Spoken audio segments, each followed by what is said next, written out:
Hi everyone, Tanya Christina here. So today I wanted to make this video and talk about this concept of freeing yourself from the things that keep you stuck in life and the things that maybe you do that aren't serving you and they're in fact making you unhappy and unable to achieve the goals that you truly want in your life. And so maybe some of you have noticed that in the past week, I've kind of rebranded my social media. And I'm talking about this concept that I've created, which is called Fitness Freedom. And this message that I want to share with you. And it took a long time for me to get clarity on exactly what I wanted to do and to really zero in on my message and put my authentic self out there in order to bring value to other people's lives and be able to help them from a place of my own experience. And what I wanted to share with you today is that when it comes to freedom in my fitness, it's not always been the case. For a very, very long time, I struggled. I struggled with body image.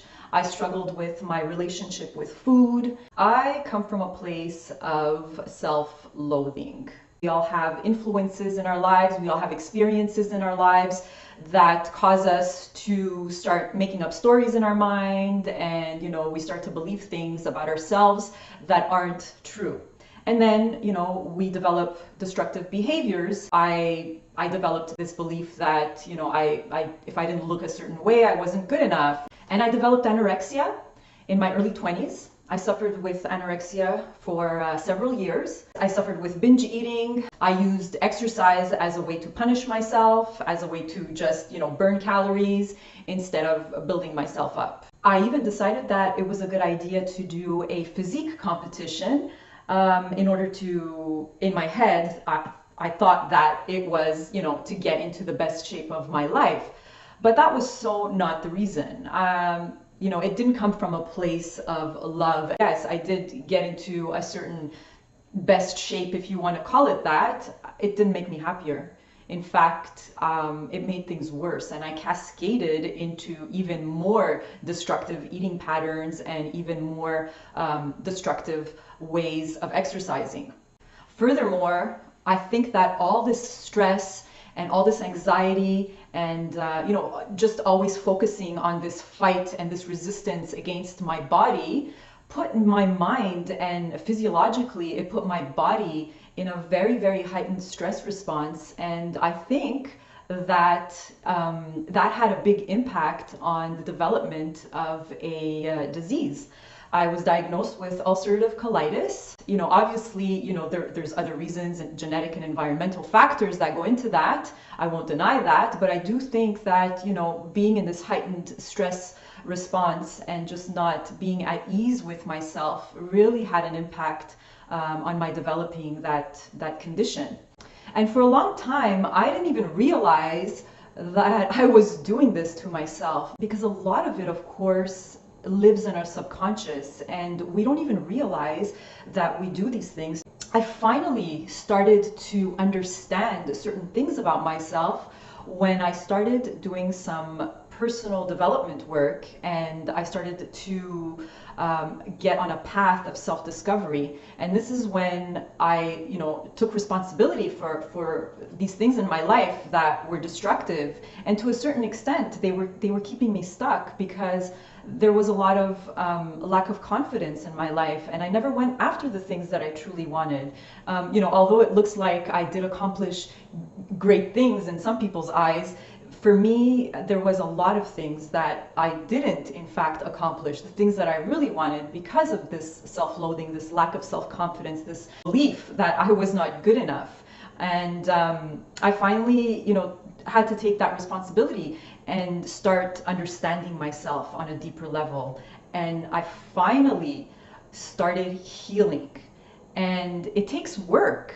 And a lot of people, unfortunately, don't want to go there because it's hard, and it's basically looking at yourself in the mirror and calling bullshit on yourself every single day and doing the work and starting to take small steps every day in order to change that destructive behavior. And now I'm at a place where I don't obsess over food. I'm not constantly thinking about my next meal. I don't obsess over my workouts. I've learned to, approach fitness from a place of love and from a place of building my body and bringing energy into my body. So how does my story relate to this concept of fitness freedom? Well, I work with women who are trying to lose weight and, trying to achieve their fitness goals. And a lot of them have the same struggles. They struggle with body image issues. They struggle with their relationship with food. And there is this approach. They're approaching their fitness from a place of self-loathing. And let me tell you, it doesn't work. It never will.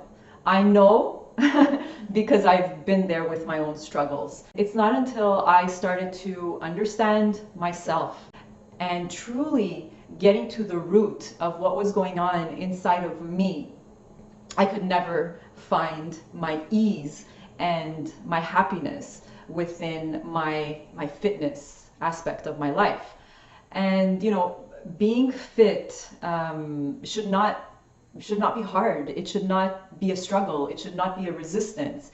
It should be easy. It should be fun. It should bring, it should bring good things to your life. So this is my message with fitness freedom. And this can, of course, relate to any aspect of your life. And if you're not approaching things from a place of self-love and authenticity and passion and joy and possibility, it's never ever going to work, and you're going to be stuck in that vicious cycle. The last thing I want to say is that when I finally started to understand myself and started to change my approach and change those destructive behaviors, I actually was able to heal my ulcerative colitis, and I've been in remission for years now. And I really do believe that it's because I've finally been able to release from all that stress and all that anxiety that I built around my whole body image. I want to help other women to find their fitness freedom. So if you like this video and you feel that the message can help someone, I invite you to share it and leave a comment below. You don't have to share your struggles, but maybe you can just comment and say that, yes, I've been there and I share some of those same struggles, and who knows who we may be inspiring and helping at the same time. And I think that, sometimes on Facebook, we're so bombarded with seeing only the highlights of people's lives, and we think that, a certain person has it all together. And this is so not true. We're all human. We all have our struggles, and I wanted to share mine with you. I hope that you enjoyed it, and I hope that you appreciate it, because I appreciate you. Thank you for watching.